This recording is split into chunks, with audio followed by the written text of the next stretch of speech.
গাজীপুরের সাংবাদিক তুহিন হত্যায় জড়িতরা শনাক্ত হলেও গ্রেপ্তার হননি কেউ। ৫ জনকে জিজ্ঞাসাবাদ, শাস্তির দাবিতে মানববন্ধন অবস্থান। জনগণের রায়ে গণতান্ত্রিক রাষ্ট্র গড়া হবে মতবিনিময়ে তারেক রহমান। ৭১-এর পক্ষে বিপক্ষে রাজনীতি ২৪কে অস্বীকারের চেষ্টা, ফেসবুক পোস্টে নাহিদ। সংস্কার কমিশনের বেশ কিছু বিষয়ে অধ্যাদেশ দিয়ে বাস্তবায়ন সম্ভব, জানালেন আলী রিয়াজ। সনদের পদ্ধতি নিয়ে ৩য় দফায় বসবে কমিশন। অর্থনীতির সূচক ইতিবাচক হলেও অন্তর্বর্তী সরকারের ১ বছরে পূরণ হয়নি আশার ঝুলি, বলছে রাজনৈতিক দল। মূল চ্যালেঞ্জ সুষ্ঠু নির্বাচন। এবং অনূর্ধ্ব-২০ এশিয়ান কাপে বাছাইয়ে এবার পূর্ব তিমুরকে ধরাশয়ী করল বাংলাদেশ। ৮-০ গোলের জয়ে গ্রুপের শীর্ষে তৃষ্ণা আফিদারা।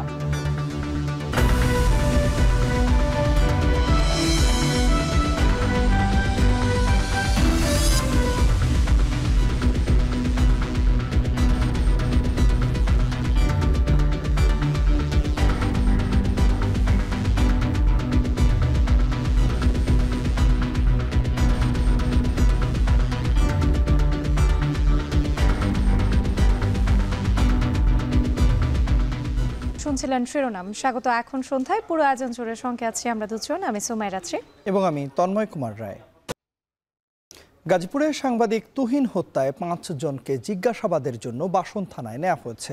এরই মধ্যে অজ্ঞাতনামা ২০-২৫ জনের বিরুদ্ধে একটি মামলাও হয়েছে। সিসিটিভির ফুটেজ দেখে জড়িতরা শনাক্ত হলেও মামলায় এখনো কাউকে গ্রেপ্তার দেখানো হয়নি। বাদ জুমা গাজীপুরের চান্দনা চৌরাস্তা কেন্দ্রীয় ঈদগাহ ময়দানে তুহিনের জানাজার পর মরদেহবাহী অ্যাম্বুলেন্স ময়মনসিংহে তুহিনের নিজ গ্রামের উদ্দেশ্যে যাত্রা করে। গ্রামের বাড়িতে নেমে এসেছে শোকের আবহ। বিস্তারিত দেখুন প্রতিবেদনে। বৃহস্পতিবার রাত 8:45-টার দিকে গাজীপুরের ব্যস্ততম চান্দনা চৌরাস্তায় মসজিদ মার্কেটের সামনে প্রতিদিনের কাগজ পত্রিকার প্রতিবেদক আসাদুজ্জামান তুহিনকে ধারালো অস্ত্রের আঘাতে হত্যা করে সন্ত্রাসীরা। সিসিটিভি ফুটেজে দেখা যায় কয়েকজন যুবক এক ব্যক্তিকে ধারালো অস্ত্র দিয়ে আঘাত ও ধাওয়া করছে। এ সময় সে ঘটনার ভিডিও ধারণ করেন তুহিন। এতে ক্ষিপ্ত হয়ে তুহিনকে ধারালো অস্ত্র দিয়ে আঘাত করে পালিয়ে যায় দুর্বৃত্তরা।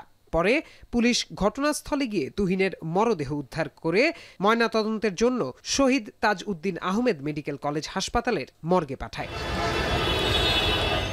এই ঘটনায় এলাকায় আতঙ্ক বিরাজ করছে। অনেক মানুষের সামনে এই ঘটনা ঘটলেও স্থানীয় দোকানদার বা পথচারী কেউই আতঙ্কে মুখ খুলতে রাজি নন। এখানে একটা মহিলার একটা পুরুষ হাতাহাতি হয়েছিল 2 মিনিটের মধ্যেই। যখন পুরুষটা হাতাহাতি করছে তখন 2 মিনিটের মধ্যে সবাই চাপাতি রান্না দিয়া যা করার করে ফেলছে। আমরা কাজে ব্যস্ততাই তো এত কিছু খেয়াল করি না। এই দিকে দেখলাম দৌড়ে আসছিল, এই তো টুকি জানি। অস্ত্র হাতে যারা আসছে তখন তো আমি ছিলাম না, দেখি নাই, পরে আসছি, মানুষ জনগণ আর কি জড়ো হয়ে গেছে। পুলিশ জানায় সিসিটিভি ফুটেজ দেখে এরই মধ্যে জড়িতদের শনাক্ত করা হয়েছে। গ্রেপ্তারে অভিযান অব্যাহত আছে।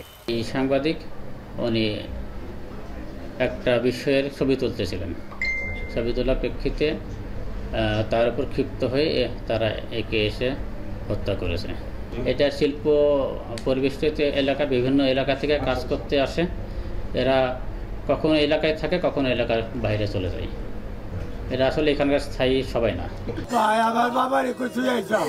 এদিকে ময়মনসিংহের ফুলবাড়িয়া পূর্ব ভাটিপাড়ায় তুহিনের নিজ গ্রামে শোকের আবহ। হত্যার ঘটনায় স্বজনদের আহাজারি। দ্রুত অপরাধীদের বিচারের আওতায় আনার পাশাপাশি পরিবারের পাশে সরকারকে দাঁড়ানোর আহ্বান এলাকাবাসীর। দেশবাসী, গ্রামবাসী সবাই বলছে তুহিনের মতো ছেলে হয় না। তারপর আমার ভাই কেন নির্মমভাবে হত্যা হলো? খুনির বিচার চাই, এর যাতে ফাঁসি হয়, দৃষ্টান্তমূলক বিচার চাই। বাদ জুমা নিহত তুহিনের জানাজা অনুষ্ঠিত হয়। গাজীপুরের চান্দনা চৌরাস্তা কেন্দ্রীয় ঈদগাহ ময়দানে তার জানাজায় অংশ নেয় সাংবাদিক, রাজনৈতিক এবং সামাজিক সংগঠন সহ সাধারণ মানুষ। এই ঘটনায় সুষ্ঠু তদন্তের মাধ্যমে প্রকৃত রহস্য উদ্ঘাটনের দাবি জানান তারা। সন্ত্রাসীরা যেভাবে প্রকাশ্যে গাজীপুরে আশ্রয় নিচ্ছে, এই সম্পূর্ণ দায়, হত্যাকাণ্ডের দায় গাজীপুর মেট্রোপলিটন পুলিশ সহ গাজীপুর জেলা পুলিশকে নিতে হবে। এইসব ঘটনাকে নিয়ে আমরা যেন অপরাজনীতি না করি, আমরা যেন এর সুষ্ঠু তদন্ত দাবি করি এবং ঘটনা যেটা হয়েছে সত্য ঘটনা, সেটার জন্য কি কি করা দরকার, প্রতিকার করা দরকার, প্রতিরোধ ব্যবস্থা করা দরকার, সেটা ঐক্যবদ্ধভাবে আমরা গ্রহণ করি। গাজীপুরে যেভাবে ছিনতাই, চাঁদাবাজি, নৈরাজ্য, সন্ত্রাসী কর্মকাণ্ড চলছে, আলামত কিন্তু ভালো নয়। আমরা 5 আগস্টের পর থেকে এগুলো বারবার সতর্ক করছি। আমরা মনে করছি প্রশাসন তাদের ভূমিকা পালন করতে ব্যর্থ হয়েছে। এর আগে সকালে গাজীপুর প্রেস ক্লাব প্রাঙ্গণে মানববন্ধন করেন গাজীপুরে কর্মরত প্রিন্ট এবং ইলেকট্রনিক মিডিয়ার সাংবাদিকরা। এছাড়া ময়মনসিংহ ও টাঙ্গাইলেও মানববন্ধন কর্মসূচি পালন করছেন সাংবাদিকরা। এদিকে শুক্রবার দুপুর থেকে চান্দনা চৌরাস্তায় অবস্থান কর্মসূচি পালন করছে সম্মিলিত মানুষের মঞ্চ নামে একটি সংগঠন। সেখানে সংহতি প্রকাশ করে অংশ নিয়েছেন এনসিপি, বৈষম্য বিরোধী ছাত্র আন্দোলন সহ নানা স্তরের মানুষ। এ সময় 24 ঘন্টার মধ্যে তুহিন হত্যাকাণ্ডে জড়িতদের গ্রেপ্তার করতে না পারলে গাজীপুর মেট্রোপলিটন পুলিশ কমিশনারকে শাড়ি চুড়ি উপহার দেওয়ার আলটিমেটাম দেয়া হয়। তুহিন হত্যাকাণ্ডে অজ্ঞাত 20 থেকে 25 জনের বিরুদ্ধে বাসন থানায় মামলা দায়ের করেন তুহিনের বড় ভাই সেলিম মিয়া। প্রত্যয় দাস, এখন। এদিকে ময়মনসিংহের ফুলবাড়িয়ায় নিজ গ্রামে পৌঁছেছে সাংবাদিক আসাদুজ্জামান তুহিনের মরদেহ। ভাটিপাড়ার সরকারি প্রাথমিক বিদ্যালয় মাঠে জানাজা শেষে পূর্ব মধ্যপাড়া গ্রামে পারিবারিক কবরস্থানে দাফন করা হবে তার মরদেহ। এ বিষয়ে বিস্তারিত জানাতে আমাদের সঙ্গে যুক্ত আছেন সহকর্মী ইমতিয়াজ আহমেদ। চলে যাচ্ছি ইমতিয়াজের কাছে। ইমতিয়াজ, জানাজা কখন নাগাদ শুরু হবে জানাবেন, পাশাপাশি সেখানকার সবশেষ পরিস্থিতি কি দেখছেন, বিস্তারিত জানতে চাই আপনার কাছে। তন্ময়, ঠিক 6টা 14 মিনিটে গাজীপুর থেকে সাংবাদিক আসাদুজ্জামান তুহিনের মরদেহটি লাশবাহী গাড়িতে করে ফুলবাড়িয়া ভাটিপাড়া সরকারি প্রাথমিক বিদ্যালয়ের মাঠে কিন্তু আনা হয়েছে। এবং তারপর কিন্তু আমরা দেখতে পাই যে এই ভাটিপাড়া গ্রামের যত মানুষ রয়েছেন সমস্ত মানুষ কিন্তু একটিবার এই তুহিনকে দেখার জন্য কিন্তু ছুটে আসে। এবং আমরা দেখতে পাচ্ছি যে আমরা জানতে পেরেছি যে মাগরিবের নামাজের পরেই আসলে এই স্কুল মাঠে জানাজা নামাজ অনুষ্ঠিত হবে এবং তারই প্রস্তুতি চলছে। যেহেতু নামাজ শেষ হয়েছে, এখন মুসল্লিরা এখানে আসছেন এবং যারা এখনও লাশ দেখেননি তারা কিন্তু দেখে নিচ্ছেন শেষবারের জন্য। আসলে অত্যন্ত হৃদয়বিদারক ঘটনা। গতকালকে চান্দনা চৌরাস্তায় যখন একদল সন্ত্রাসী অস্ত্রের মহড়া দিচ্ছিল, ঠিক সেই মুহূর্তে যখন ভিডিও ধারণ করছিল তখন তুহিনকে নির্মমভাবে, নৃশংসভাবে কুপিয়ে আসলে হত্যা করে সন্ত্রাসীরা। এবং এরপর থেকেই কিন্তু আসলে সারা দেশ তোলপাড় হয়ে যায় এবং সাংবাদিক সমাজে থেকে শুরু করে সব স্তরের মানুষই কিন্তু আসলে তীব্র প্রতিবাদ জানায়। এবং আমরা সকাল থেকেই এই তুহিনের পরিবারের সঙ্গে কথা হয়েছে, তাদের সঙ্গে আমরা যে বিষয়টি তারা আমাদেরকে জানিয়েছেন যে তাদের সন্তানের এমন নির্মম হত্যাকাণ্ডের দ্রুত বিচার তারা দাবি করছেন। পাশাপাশি যেহেতু এই পরিবারের উপার্জনক্ষম এই ছেলেটি ছিল এবং তুহিনের 2টি ছেলে সন্তান রয়েছে, স্ত্রী রয়েছে, সুতরাং এই পরিবারটির পাশে যেন আসলে প্রশাসন বা সরকারের পক্ষ থেকে পদক্ষেপ নেওয়া দাঁড়ানো হয়, সেই বিষয়টি কিন্তু আকুল আবেদন জানিয়েছে স্থানীয় এলাকাবাসী থেকে শুরু করে পরিবারবর্গ। এবং আমরা দেখতে পাচ্ছি শেষ দেখে নিচ্ছেন তুহিনকে সাধারণ সর্বস্তরের মানুষ। আসলে অনেক পরিচিত জন যারা রয়েছেন বা তার সহপাঠী যারা রয়েছেন তারা যেটা বলছিলেন যে তুহিন খুবই সহজ সরল একটি ছেলে ছিল এবং তিনি গাজীপুরে 2005 সাল থেকে বসবাস শুরু করেন। তারপর বিভিন্ন ক্লিনিক, ওষুধ কোম্পানির সঙ্গে বিভিন্ন ধরনের ব্যবসায় তিনি জড়িত ছিলেন। কয়েক বছর ধরে তিনি একটি পত্রিকায় সাংবাদিকতা শুরু করেন এবং বিভিন্ন সময় আমরা তার ফেসবুক ঘেঁটে দেখেছি যে গাজীপুরের বিভিন্ন যে সমস্যা রয়েছে, রাস্তাঘাট থেকে শুরু করে সামাজিক সমস্যাগুলো নিয়ে তিনি সরব ছিলেন।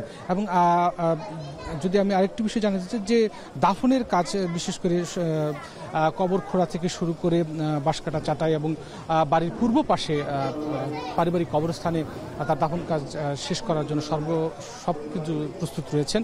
এবং আসলে সারাদিনই আমরা যেহেতু বাড়িতে ছিলাম, প্রত্যেকটি পরিবারের সদস্য শোকাহত, গ্রামবাসী শোকাহত, উপজেলাবাসী শোকাহত এবং সবাই এই ঘটনার দৃষ্টান্তমূলক শাস্তি চাচ্ছেন।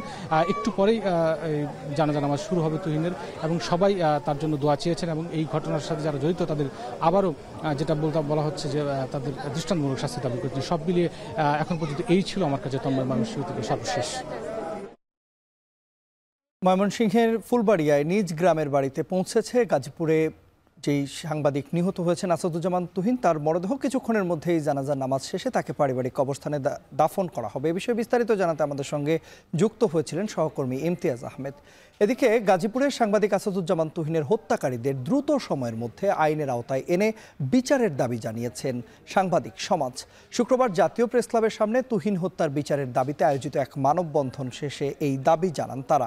এ সময় তারা আরও বলেছেন, বিগত আমলে হেলমেট বাহিনী দিয়ে সাংবাদিকদের উপর হামলা চালানো হতো। বর্তমান অন্তর্বর্তী সরকারও সাংবাদিকদের নিরাপত্তা দিতে ব্যর্থ হয়েছে।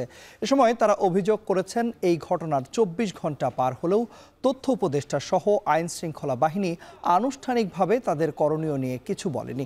এ সময় সাংবাদিক নেতাদেরও এই হত্যাকাণ্ডের বিচারের দাবিতে সোচ্চার হওয়ার আহ্বান জানান মানববন্ধনে অংশ নেয়া সংবাদকর্মীরা।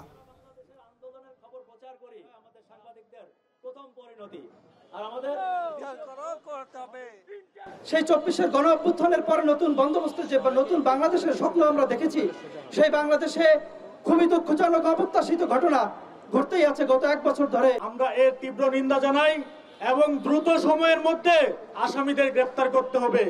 আজকে তুহিন মারা গিয়েছে, কালকে আমি মারা যাব, পরশু আপনি মারা যাবেন। এভাবে চলতে পারে না একটা স্বাধীন দেশ। এই কি স্বাধীনতার চিহ্ন, যেখানে দুর্নীতি চাঁদাবাজদের নিয়ে কথা বলতে গিয়ে আমার ভাইকে জীবন দিতে হচ্ছে? আমরা এমন একটা রাষ্ট্র দেখতে চাই যেখানে গণমাধ্যম নয়, দেশের প্রত্যেকটি নাগরিকের নিরাপত্তা থাকবে। আসন্ন নির্বাচনে জনগণের রায় নিয়েই গণতান্ত্রিক কল্যাণ রাষ্ট্র গড়ে তোলা হবে বলে মন্তব্য করেছেন বিএনপির ভারপ্রাপ্ত চেয়ারম্যান তারেক রহমান। বিকালে 12 দলীয় জোট এলডিপি ও লেবার পার্টির নেতৃবৃন্দের সাথে মত বিনিময়ে তিনি কথা বলেন।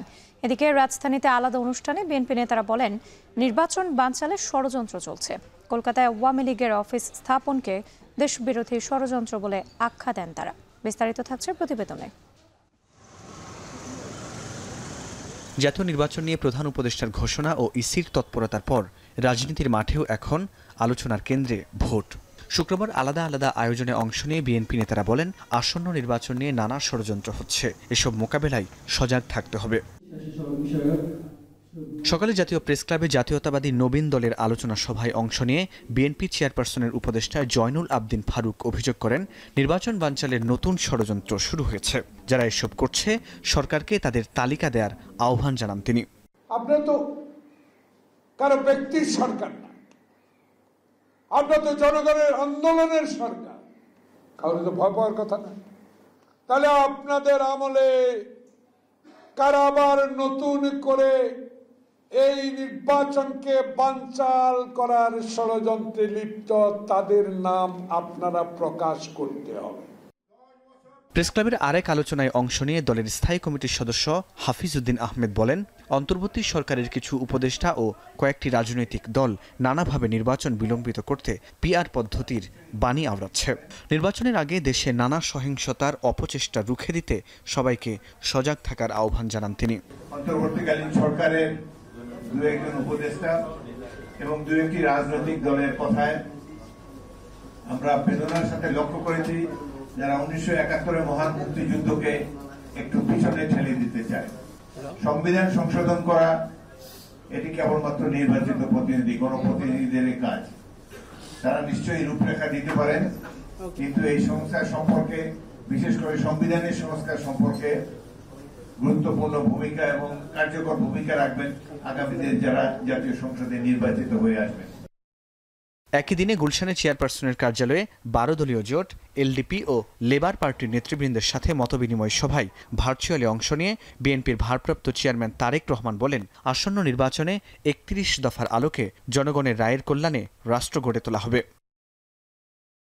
জুলাই আগস্টে ছাত্র শ্রমিক জনতার গণ অভ্যুত্থানে ঐক্যের মাধ্যমে দীর্ঘ আন্দোলন সংগ্রামে ফ্যাসিবাদের পতন হয়েছে বলেও মন্তব্য করেন তারেক রহমান। ফরহাদ বিন নূর, এখন, ঢাকা। 24 হলো 71-এর ধারাবাহিকতা। যারা এখন 71-এর পক্ষে বিপক্ষে রাজনীতি করতে চায়, তারা দেশকে পুরনো রাজনৈতিক কাঠামোতে টেনে আনতে চায়।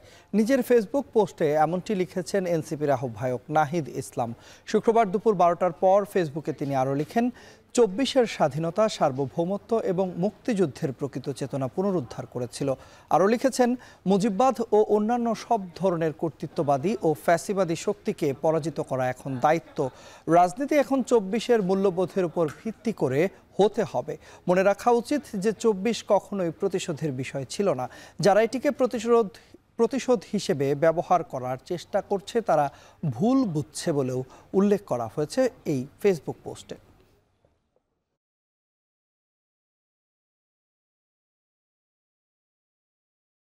গেল এক বছরে বাংলাদেশে একটি মানুষও গুমের শিকার হয়নি বলে দাবি করেছেন অ্যাটর্নি জেনারেল মোহাম্মদ আসাদুজ্জামান। শুক্রবার বিকেলে কেন্দ্রীয় শহীদ মিনারে সংস্কৃতিকর্মী ও শিল্পী সমাজ আয়োজিত লাল জুলাইয়ের কবিতা অনুষ্ঠানে এ দাবি করেন তিনি। বলেন, ৭১ ও ২৪ নিয়ে যে বিতর্ক তৈরি হয়েছে তা অনাহূত, এ বিতর্ক বিভাজনের। ২৪ জুলাইয়ের সংগ্রাম ধারণ করতে গিয়ে অতীত সংগ্রামের ইতিহাস ভুলে গেলে ভবিষ্যতে জুলাইকেও ভুলে যাওয়া লাগতে পারে বলেও মন্তব্য করেন তিনি। বিদেশে পাচার হওয়া অর্থ দ্রুত ফেরত আনতে বিভিন্ন বেগম পাড়ায় যোগাযোগ শুরু হয়েছে বলেও জানান অ্যাটর্নি জেনারেল। সরকারের অ্যাটর্নি জেনারেল না, এই লাল জুলাইয়ের কবিতার প্ল্যাটফর্ম থেকে আমরা শপথবদ্ধ হই, আমরা এমন একটি বাংলাদেশ বিনির্মাণ করতে চাই যে বাংলাদেশে গণতন্ত্র থাকবে, সাম্য থাকবে, ন্যায় বিচার থাকবে, মানবাধিকার থাকবে, বিচার বিভাগের স্বাধীনতা থাকবে, আইনের শাসন থাকবে, আর কোনো মায়ের বুক খালি হবে না, যে বাংলাদেশে বিচার বহির্ভূত হত্যাকাণ্ড বন্ধ হবে। জুলাই সনদ বাস্তবায়নের পদ্ধতি কিভাবে হবে তা নিয়ে রাজনৈতিক দলগুলোর সঙ্গে তৃতীয় দফায় বৈঠক করবে জাতীয় ঐক্যমত্য কমিশন। কমিশনের সহসভাপতি অধ্যাপক ডক্টর আলী রিয়াজ জানিয়েছেন, রাজনৈতিক দলগুলোর সাথে আলোচনা করে ঐক্যমত্যের ভিত্তিতে রচিত স্বাক্ষরিত সনদে বাধ্যবাধকতা নিশ্চিত করা হবে। প্রথম পর্বের রাজনৈতিক দলগুলোর ব্যাপক মতপার্থক্যের জন্যই দ্বিতীয় দফায় আলোচনায় যেতে হয়েছিল বলেও মন্তব্য করেছেন ডক্টর আলী রিয়াজ। বিস্তারিত জানাচ্ছেন জাওয়াদ মাহমুদ। জুলাই সনদ প্রণয়নের লক্ষ্যে চলতি বছরের ফেব্রুয়ারি থেকে ২ দফায় ৫.৫ মাস ধরে বৈঠকের পরও চূড়ান্ত লক্ষ্যে পৌঁছতে পারেনি জাতীয় ঐক্যমত্য কমিশন। নির্বাচনী ট্রেনের হুইসেল বাজলেও যে ভিত্তির উপর আগামী জাতীয় নির্বাচন অনুষ্ঠিত হবে সেই কাঙ্ক্ষিত জুলাই সনদ ঘোষণাপূর্ব ঐক্যমত্য তৈরিতে হিমশিম খাচ্ছে ডক্টর আলী রিয়াজের নেতৃত্বাধীন কমিশন। সংসদ ভবনের এলডি হল থেকে ফরেন সার্ভিস একাডেমি পর্যন্ত দীর্ঘ আলোচনার সমাপ্তি ঘটে প্রধানমন্ত্রীর মেয়াদকাল, প্রধান বিচারপতি নিয়োগ সহ ১১টি বিষয়ে পূর্ণ ঐক্যমত্য নিয়ে। গুরুত্বপূর্ণ আরও ৯টি বিষয়ে সিদ্ধান্ত গৃহীত হলেও রাজনৈতিক দলগুলোর মধ্যে রয়ে যায় ভিন্ন মত। এমন অবস্থায় এসেও সনদ এসে আটকে আছে বাস্তবায়ন প্রক্রিয়ার পদ্ধতি নিয়ে। এসবের অগ্রগতি নিয়েই শুক্রবার সকালে জাতীয় সংসদ ভবনের এলডি হলে জুলাই সনদ প্রণয়নের অগ্রগতি নিয়ে সংবাদ সম্মেলনে অধ্যাপক আলী রিয়াজ জানান, সনদ বাস্তবায়নের প্রক্রিয়া নিয়ে রাজনৈতিক দলগুলোর সাথে তৃতীয় দফায় বৈঠক করবে কমিশন। ঐকমত্যের ভিত্তিতে রচিত এবং প্রত্যাশিত স্বাক্ষরিত সনদের বাধ্যবাধকতা নিশ্চিত করা এবং বাস্তবায়নের পদ্ধতি কি হবে তা রাজনৈতিক দলগুলোর সঙ্গে আলাপ আলোচনার মাধ্যমে নির্ধারণ করা দরকার। সেই লক্ষ্যে কমিশন এই বিষয়ে বিশেষজ্ঞদের সঙ্গে আগামী সপ্তাহে আলোচনা করবে। ওই আলোচনার আলোকেই রাজনৈতিক দলগুলোর সঙ্গে পরবর্তী পর্যায়ের আলোচনায় বসবে কমিশন। এ সময় তিনি আরও জানান, প্রথম পর্বে রাজনৈতিক দলগুলোর ব্যাপক মতপার্থক্যের জন্যই দ্বিতীয় দফায় আলোচনায় যেতে হয়েছিল। যদি প্রত্যাশিত বলেন, আমরা তো আশা করেছিলাম সবগুলো বিষয় ১৬৬টি বিষয়ে সবাই এসে বলবেন যে ঠিক আছে, আমরা সবাই একমত, চলেন আমরা আগামীকাল বাস্তবায়ন করা শুরু করি। তো সেটা তো হয়নি, এটা হওয়া সম্ভব হচ্ছিল না। আমরা সবসময়ই বলেছি নির্বাচন ব্যবস্থা সংস্কার, বিচার বিভাগ সংস্কার, দুর্নীতি দমন কমিশন, জনপ্রশাসন ও পুলিশ সংস্কার কমিশনের বিষয়গুলো নির্বাহী সিদ্ধান্ত বা অধ্যাদেশ জারির মাধ্যমে বাস্তবায়ন সম্ভব বলেও মন্তব্য করেন তিনি। নির্বাচন ব্যবস্থা সংস্কার কমিশন সংক্রান্ত 14টি, বিচার বিভাগ সংস্কার কমিশন সংক্রান্ত 50টি, দুর্নীতি দমন কমিশন সংস্কার কমিশন সংক্রান্ত 51টি, জনপ্রশাসন সংস্কার কমিশন সংক্রান্ত 32টি এবং পুলিশ সংস্কার কমিশন সংক্রান্ত 18টি সুপারিশ অন্তর্ভুক্ত ছিল। কমিশন মনে করে যে এইসব সুপারিশ নির্বাহী সিদ্ধান্ত, বিধি প্রণয়ন অথবা অধ্যাদেশ জারির মাধ্যমে বাস্তবায়ন সম্ভব। একমত হয়েছে। সংস্কার বাস্তবায়ন সম্ভব হলেই জুলাই অভ্যুত্থানের বীর সেনাদের রক্তের ঋণ শোধ হবে বলে মনে করে জাতীয় ঐকমত্য কমিশন। শুধু এইটুকু বলেছি যে নাগরিক। জাওয়াদ মাহমুদ, এখন, ঢাকা। গণঅভ্যুত্থান পরবর্তী ঘটনাবহুল 1 বছর পার করল অন্তর্বর্তী সরকার। নানা ষড়যন্ত্র আর দাবি আন্দোলনের মুখে কতটা অর্জন তাদের? সরকারের পক্ষে সফলতার গল্প তুলে ধরা হলেও রাজনৈতিক দলগুলোর মন্তব্য, আশার ঝুলি পূর্ণ করতে পারেনি অন্তর্বর্তী সরকার। আর বিশ্লেষকরা বলছেন, আইন শৃঙ্খলার উন্নয়ন ঘটানোর পাশাপাশি সুষ্ঠু নির্বাচন দেয়াই সরকারের সামনে প্রধান চ্যালেঞ্জ। আরও জানাচ্ছেন সাজিদ আরাফাত।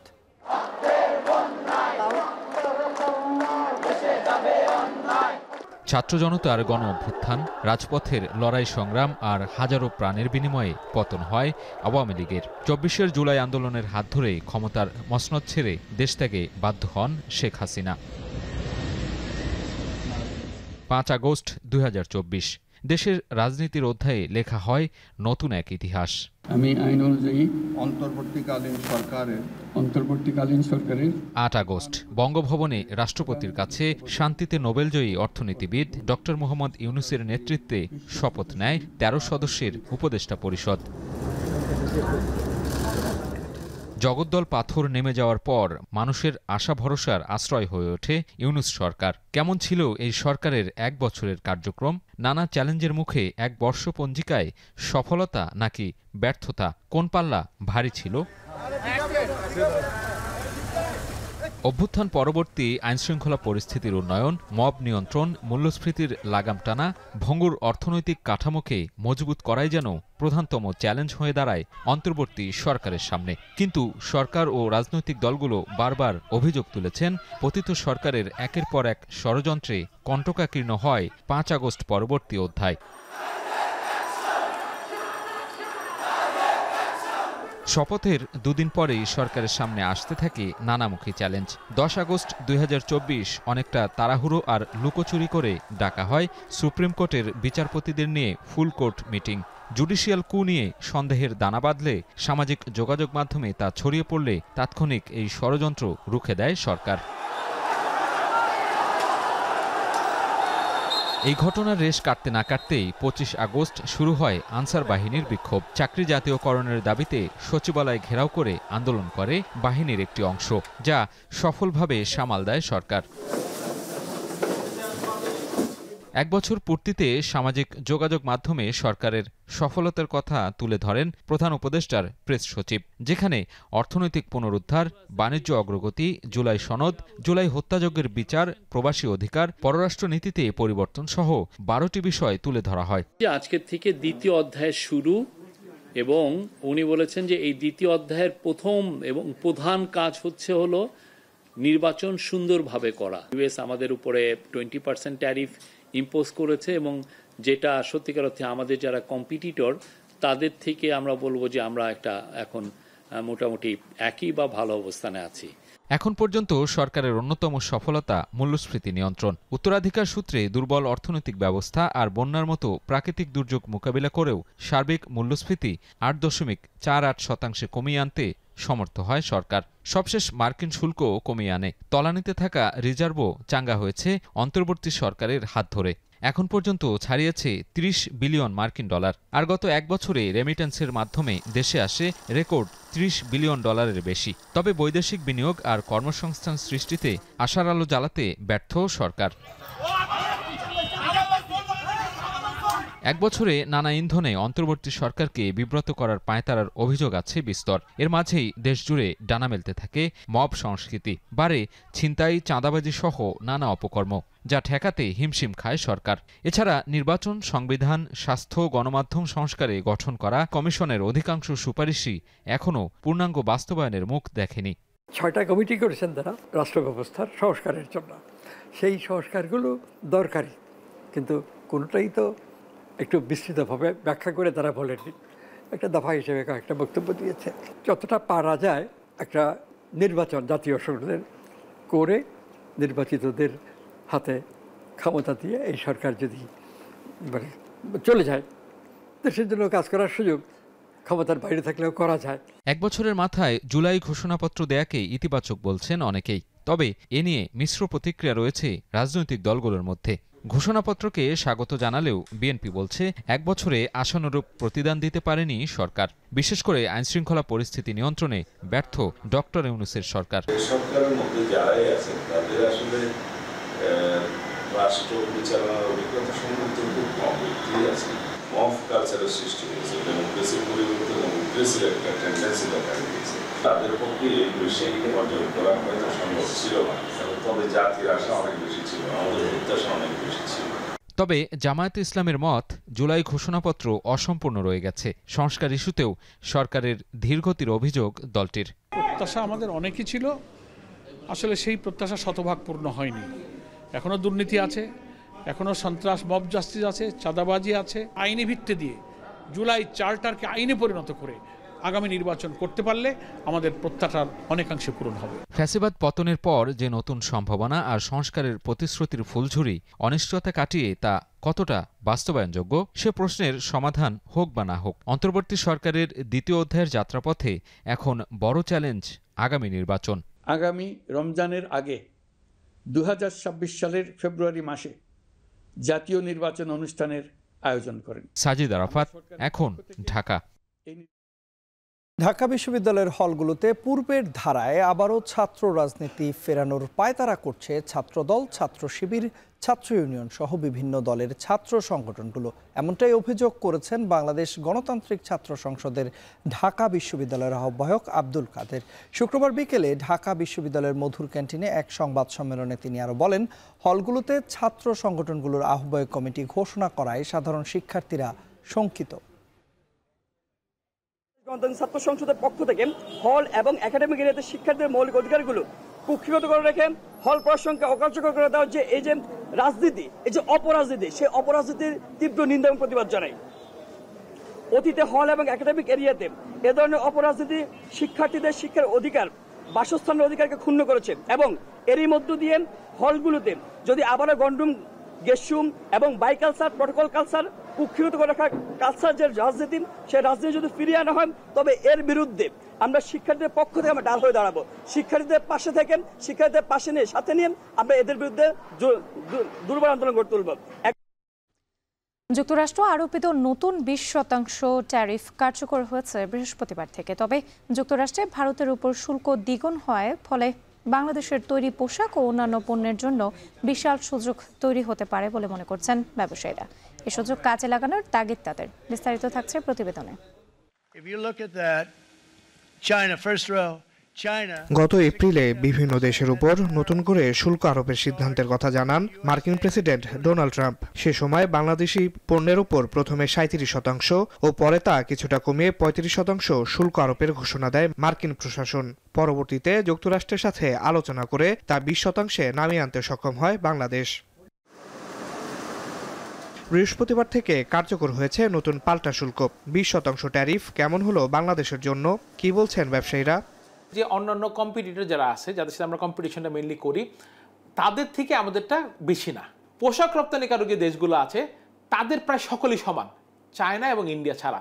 ফলে এই ক্ষেত্রে আমাদের মানে একটা অতিরিক্ত সুবিধা আমরা আসলে পেয়েছি। 20% is a good thing. Vietnam, India, Cambodia, তারপর আপনার জর্ডান, ইজিপ্ট, ইন্দোনেশিয়া, এরা হচ্ছে আমাদের প্রতিযোগী, তো সবারই আমাদের কাছাকাছি। এদিকে রাশিয়া থেকে অপরিশোধিত তেল আমদানির শাস্তি হিসাবে যুক্তরাষ্ট্রের প্রেসিডেন্ট ডোনাল্ড ট্রাম্প ভারতের উপর অতিরিক্ত 25% শুল্ক আরোপ করেছেন। এর ফলে দেশটিতে ভারতীয় পণ্যের উপর মোট শুল্ক দাঁড়িয়েছে 50%। এই সিদ্ধান্তের ফলে মার্কিন বাজারে ভারতের চেয়ে 30% কম শুল্ক সুবিধা পাবে বাংলাদেশ। তৈরি পোশাক, চামড়া ও জুতা শিল্পের মতো প্রধান রপ্তানি খাতে এ শুল্ক ব্যবধানের কারণে ভারতীয় পণ্যের চাহিদা কমতে পারে, যার সরাসরি সুফল পেতে পারে বাংলাদেশ। এ সুযোগে পোশাকের ন্যায্য মূল্য আদায় ও বাজার বিস্তৃত করার এখনই সুযোগ বলে মনে করছেন ব্যবসায়ীরা। অবাস্তব একটা লেভেলে পৌঁছে গেছে ইন্ডিয়া, তো এটার বেনিফিট বাংলাদেশ ইয়েস পাবে। চায়না তো অলরেডি অকওয়ার্ড পজিশনে আছে, চায়নার অর্ডারগুলো বেরোয় আসতেছে, ভালো অর্ডার আমরা বাংলাদেশে দেখছি। তো আগামীতে এটা আরও বাড়বে। আমি মনে করি যে আমাদের যে ডাল সিজন ছিল জুলাই, আগস্ট, সেপ্টেম্বর, ডাল সিজন আর এবার থাকবে না। যদিও ভারতের raw materials price around 15 to 20% কম আমাদের থেকে, তারপরও যদি 50% একটি ট্যারিফ দেওয়া হচ্ছে, ফলে এখন ভারত আর আমাদের সাথে কম্পিটিশনে থাকবে না ইউএস মার্কেটে।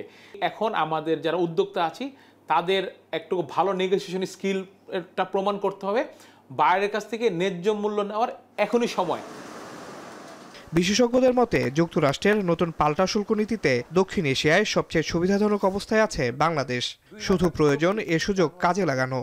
2025 জানুয়ারি থেকে জুন বাংলাদেশের প্রবৃদ্ধি 25%। আমাদের যে কাঙ্ক্ষিত প্রবৃদ্ধি, সেই কাঙ্ক্ষিত প্রবৃদ্ধির ডাবল ট্রিপল প্রবৃদ্ধি কিন্তু অর্জন হয়েছে এই 6 মাসের মধ্যে। অতএব ট্যারিফ ওয়ারের কনসিকুয়েন্সটা বাংলাদেশ যে বেনিফিট পাচ্ছে, এই 6 মাসের প্রবৃদ্ধি কিন্তু তারই ইঙ্গিত। ইন্ডিয়া এবং চায়না যদি রেস্ট্রিক্টেড থাকে অনেক হাই ট্যারিফের কারণে, তাহলে আখেরে আমাদের সুবিধা হবে, কারণ এত বড় মার্কেট সার্ভ করার জন্য কিন্তু আমি মনে করি যে মানে এরা যদি স্লো হয়ে যায় তাহলে বাংলাদেশের একটা বিরাট সুযোগ সামনে আসবে। বিশেষজ্ঞরা বলছেন এই সুযোগে বাজার আয়তন বৃদ্ধির জন্য উৎপাদন, লজিস্টিক্স এবং গুণগত মান বৃদ্ধির পাশাপাশি প্রয়োজন দক্ষতা বৃদ্ধিতে নজর দেয়া।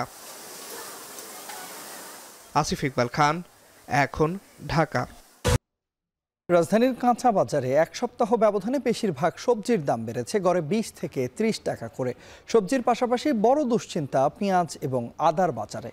সরবরাহ স্বাভাবিক থাকলেও কেজিতে পেঁয়াজ 75 ও আদা 260 টাকা ছুঁয়েছে। সরবরাহ স্বাভাবিক থাকলেও খুচরা বিক্রেতারা জানেন না অতিরিক্ত দামের কারণ, আর তা নিয়ে ক্রেতাদের ক্ষোভের শেষ নেই। আরো জানাচ্ছেন মেজবা লগ্ন। শ্রাবণের সকালে রাজধানীর কারওয়ান বাজার। বৃষ্টিতে প্রকৃতি শীতল হলেও কাঁচা বাজারে উত্তাপ। 60 টাকার বেগুন বিক্রি হচ্ছে 80 থেকে 90 টাকা। বৃষ্টির পর 100 টাকাও দাম হাঁকাচ্ছেন অনেক বিক্রেতা। ডাবল সেঞ্চুরি টমেটোর দামে, সেঞ্চুরি ছুঁই ঝিঙ্গা, চিচিঙ্গা, কাকরোল। গাজরের কেজি উঠেছে 160 টাকায়। বেশিরভাগ সবজির দাম বেড়েছে গড়ে 20 থেকে 30 টাকা করে। সরবরাহে ঘাটতি নেই, তবুও সপ্তাহ জুড়ে উত্তাপ ছড়াচ্ছে পেঁয়াজ।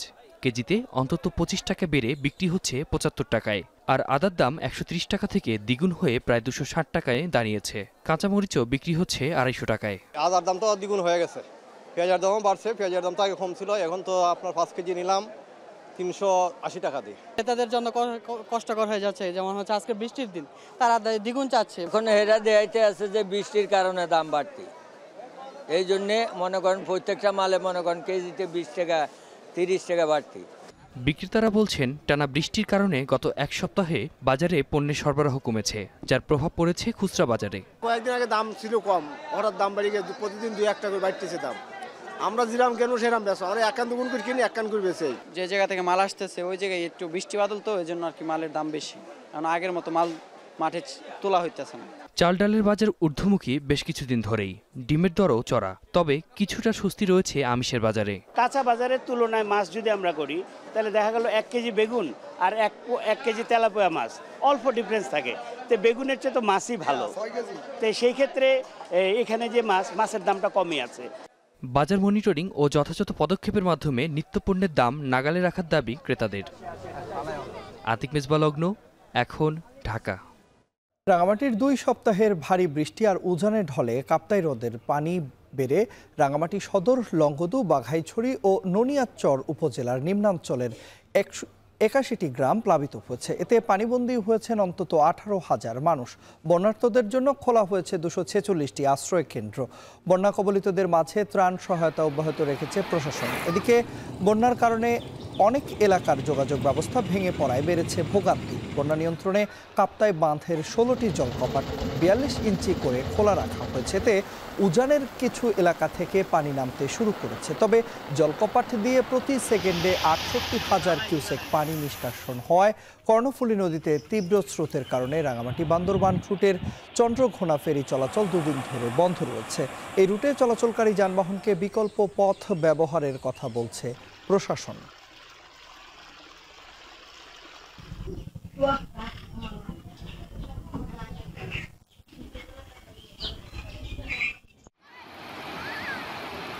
শুল্কদ্বন্দ্বের কারণে যুক্তরাষ্ট্র থেকে সমরাস্ত্র কেনার স্থগিতের সিদ্ধান্ত নিয়েছে নয়াদিল্লি। গণমাধ্যমে প্রকাশিত এই তথ্য সত্য নয় বলে দাবি ভারতীয় প্রতিরক্ষা মন্ত্রণালয়ের। এর আগে ব্রিটিশ বার্তা সংস্থা রয়টার্স সহ বেশ কিছু গণমাধ্যম দাবি করে ভারতের উপর 25% অতিরিক্ত আমদানি শুল্ক বসানোর সিদ্ধান্ত নেয় ওয়াশিংটনের সঙ্গে বাণিজ্য সম্পর্ক নতুন করে পর্যালোচনা করছে মোদী সরকার। এর জেরে যুক্তরাষ্ট্র থেকে যুদ্ধ সরঞ্জাম কেনার বিষয়টি সাময়িকভাবে স্থগিতের পরিকল্পনা করছে ভারত।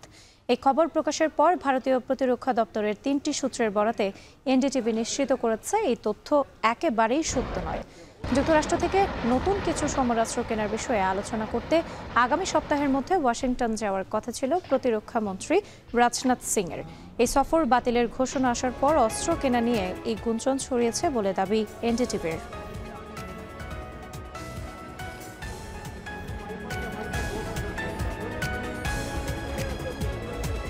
এরই মধ্য দিয়ে চলে এলাম এখন সন্ধ্যার আয়োজনের একেবারে শেষ প্রান্তে। তবে যাওয়ার আগে শিরোনামগুলো আরও একবার। গাজীপুরের সাংবাদিক তুহিন হত্যায় জড়িতরা শনাক্ত হলেও গ্রেপ্তার হয়নি কেউ। 5 জনকে থানায় জিজ্ঞাসাবাদ, শাস্তির দাবিতে মানববন্ধন অবস্থান। জনগণের রায় গণতান্ত্রিক রাষ্ট্র গড়া হবে মতবিনিময়ে তারেক রহমান। কলকাতায় আওয়ামী লীগের অফিস দেশবিরোধী ষড়যন্ত্র বলছেন নেতারা।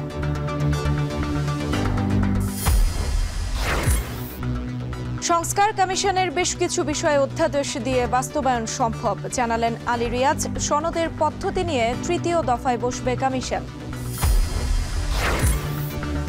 অর্থনীতির সূচক ইতিবাচক হলেও অন্তর্বর্তী সরকারের 1 বছরে পূরণ হয়নি আশার ঝুলি, বলছে রাজনৈতিক দল।